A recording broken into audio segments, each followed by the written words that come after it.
آپ کی ذمہ داری اتنی ہے، آپ کی اتنی ذمہ داری ہے، حالات دیکھ کر کے بچوں کو یہ نہ کہنا کہ بیٹا آپ جیسے حالات چل رہے ہیں ویسے ہی چلتے رہو، نہیں، اپنے بیٹوں کو یہ ترغیب دینا کہ بیٹا آج ہم امتحان کی گھڑی میں ہیں، کل اگر اللہ نے حالات اچھے کر دیے تو یاد رکھنا جس جگہ بت کدے بنے ہماری مسجدوں کو توڑ کر انشاءاللہ وہاں سے اذان کی آواز پھر سے گونجے گی۔ اسلام اب نہیں رکنا ہے، قیامت تک اس کی حفاظت اللہ کریم فرمائے گا، اللہ کریم فرمائے گا۔ ہم جیسے آئیں گے اور چلے جائیں گے، لیکن اسلام کو پھلنا پھولنا ہے، یہ پھلتا پھولتا ہی رہے گا انشاءاللہ۔ برادران ملت اسلامیہ، السلام علیکم ورحمۃ اللہ وبرکاتہ۔ الحمدللہ وکفی وسلام علی حبیبہ المصطفی، اما بعد فاعوذ باللہ من الشیطان الرجیم، بسم اللہ الرحمن الرحیم۔ ان اللہ وملائکتہ یصلون علی النبی یا ایہا الذین آمنوا صلوا علیہ وسلموا تسلیما۔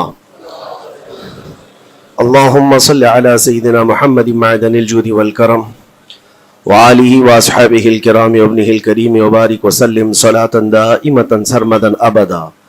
قال اللہ تعالی فی کلامہ البلیغ، اعوذ باللہ من الشیطان الرجیم، الا ان اولیاء اللہ لا خوف علیہم ولا هم يحزنون الذین آمنوا وکانوا یتقون لهم البشرى فی الحیاة الدنیا وفی الآخرہ، صدق اللہ مولانا العظیم۔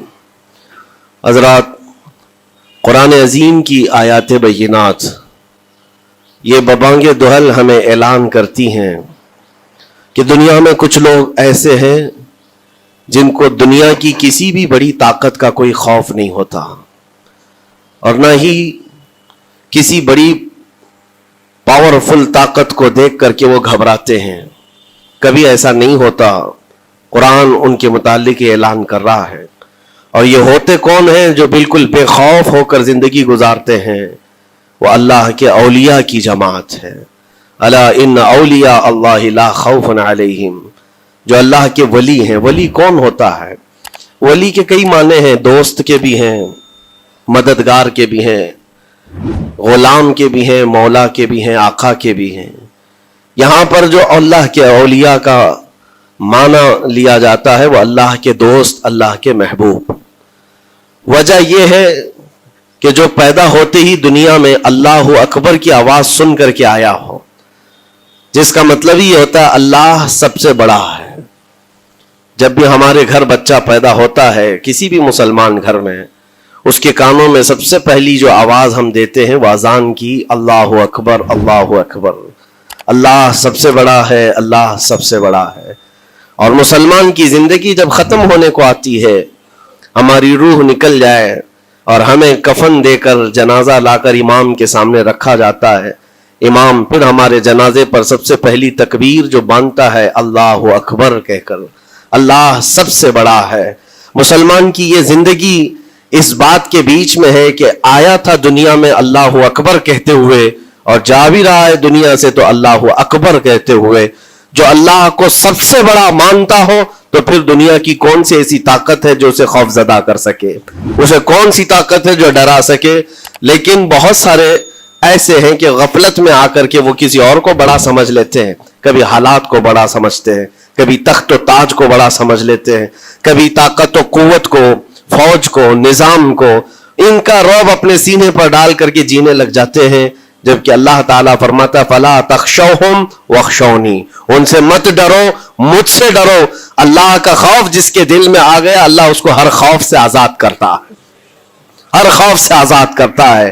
ہم ہندوستان کے جملہ مسلمان جتنے بھی ہیں، ایک مرد قلندر، مرد درویش، سیدی سرکار معین الدین حسن چشتی غریب نواز کے اس ہند میں رہتے ہیں۔ ظاہر سی بات ہے کہ ان کی سیرت ہم سب کے لیے ایک بہت بڑا مشعل راہ ہے، بہت بڑا نمونہ عمل ہے۔ آپ کو پتا ہے غریب نواز کو ہند الولی کہا جاتا ہے، وجہ یہ ہے کہ ولی کا ہندوستان ہے، یہ نہیں ہے کہ ہندوستان کا ولی، بلکہ یہ پورا ہند ہی ولی کا ہے۔ دربار غریب نواز سے ہندوستان کو جوڑا گیا ہے، سلطان الہند بھی کہا گیا، سلطان الاولیاء بھی کہا گیا۔ لیکن جانتے ہیں ان کے آنے کا راستہ اتنا پیچیدہ تھا۔ وہ سن 583 کی بات تھی, 583 ہجری چل رہی تھی, جب آپ حرم کعبہ سے نکل کر مدینہ طیبہ جا رہے تھے. اس وقت آپ کی عمر تقریباً 45 سال کے آس پاس کی تھی. نہایت ہی عبادت گزار, تقوی شعار, 20 سال اپنے پیر و مرشد کی خدمت کر کے وہ حرم کعبہ میں پہنچے تھے. 20 سال کے بعد جب مسجد نبوی میں گئے تو عجیب سی کیفیت تھی. سلام کیا رسول پاک صلی اللہ علیہ وسلم کے دربار میں تو جواب قبر انور سے آیا, وعلیک السلام یا معین الدین شیخ البر والبحر. اے معین الدین, تجھ پر میری سلامتی ہو, اللہ کی سلامتی ہو, جو خشکیوں کا بھی اور تریوں کا بھی تجھے امام بنایا گیا ہے. اور آواز یہ نبی کریم صلی اللہ تعالی علیہ وسلم کے دربار سے سننے والی آواز تھی. آپ گھبرائے تھے, تھوڑا سا سراسیمگی تھی. یہ ہندوستان کی طرف اشارہ کر کے میرے آقا صلی اللہ تعالی علیہ وسلم نے فرمایا تھا کہ تجھے ہند کی ولایت دی جاتی ہے. اس وقت تک سرکار غریب نواز کو نہ ہندوستان آنا کبھی ہوا تھا, نہ ہندوستان کے علاقوں کو آپ نے کبھی دیکھا تھا, کیونکہ سجستان جو یہاں سے کافی دور ہے, افغان کے قریب ایک علاقہ سنجر جہاں پر آپ کی ولادت ہوئی, وہاں سے نکل کر کے آپ نیشاپور میں آباد رہے. اس کے بعد 40 سال کے بعد حرم کعبہ اور حرم مدینہ میں رہے. لیکن اچانک یہ بات کہ تمہیں ہند کی ولایت دی جاتی ہے, ایک تعجب والی بات ہے. نئی جگہ پر بھیجا جا رہا ہے. آپ دوبارہ شام میں نبی پاک صلی اللہ علیہ وسلم کے دربار میں حاضر ہوئے اور سلام پیش کرنے کے بعد, کیونکہ یہ خوشی کی بات تو سب کے لیے تھی کہ ہندوستان کو اللہ تعالیٰ ایک عظیم ولی بھیج رہا ہے, لیکن جس کو بھیجا جا رہا ہے وہ بے قرار تھا, بے چین تھا, کیونکہ نہ راستے پتہ ہے, نہ ملک کے حالات معلوم ہیں. بارگاہ مصطفیٰ صلی اللہ علیہ وسلم میں دوبارہ جب حاضری ہوئی, عرض کیا آقا آپ کا حکم, اس کی تعمیل کے لیے بندہ حاضر ہے, لیکن نہ یہ فقیر ہندوستان کے راستے دیکھا ہے, نہ وہاں کے حالات معلوم ہے.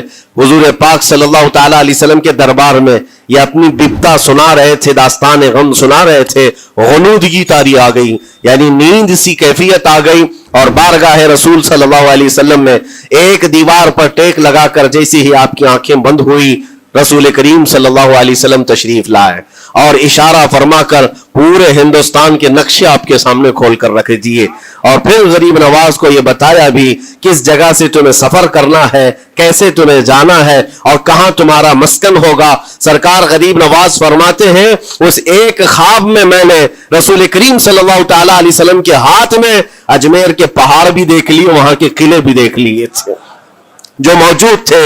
اور اس کے بعد پھر کس بات کا خوف ہے, کس بات کا ڈر ہے, جنہوں نے راستے بتائے ہیں وہ ہادی رسول, وہ ہادی عالم ہے.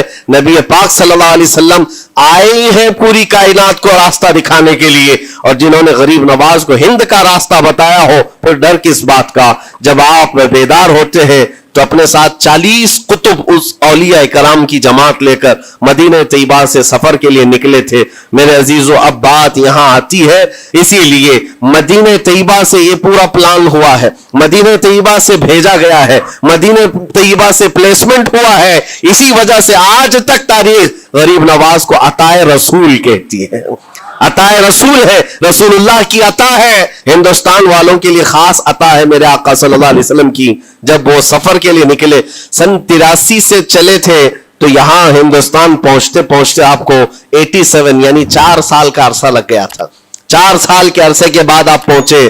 میرے عزیزوں, نہ پلینوں کا سفر, نہ جہازوں کا سفر کہ اڑ کر کے ادھر سے ادھر آ گئے. وہ تو پیدل قافلہ نکلا تھا, درویشوں کا قافلہ تھا, اور وہاں مدینہ طیبہ سے نکل کر بغداد پہنچے.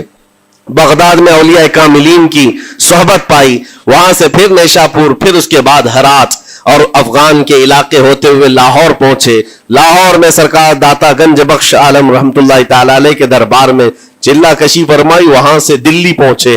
یہاں یہ پورا جو راستہ ہے 4 سال کا, میرے عزیز و تاریخ میں ہے. سرکار غریب نواز جس راستے سے چلتے جاتے تھے, جو کافر یا مشرک بھی دیکھتا وہ دائرہ اسلام میں داخل ہو جاتا تھا. نور الہی, نور وحدت کا ٹکڑا آپ کی جبین اقدس پر ایسا چمکتا تھا کہ لوگ جو آتے وہ پھر آپ کی صحبت سے دور کوئی جاتا نہیں تھا.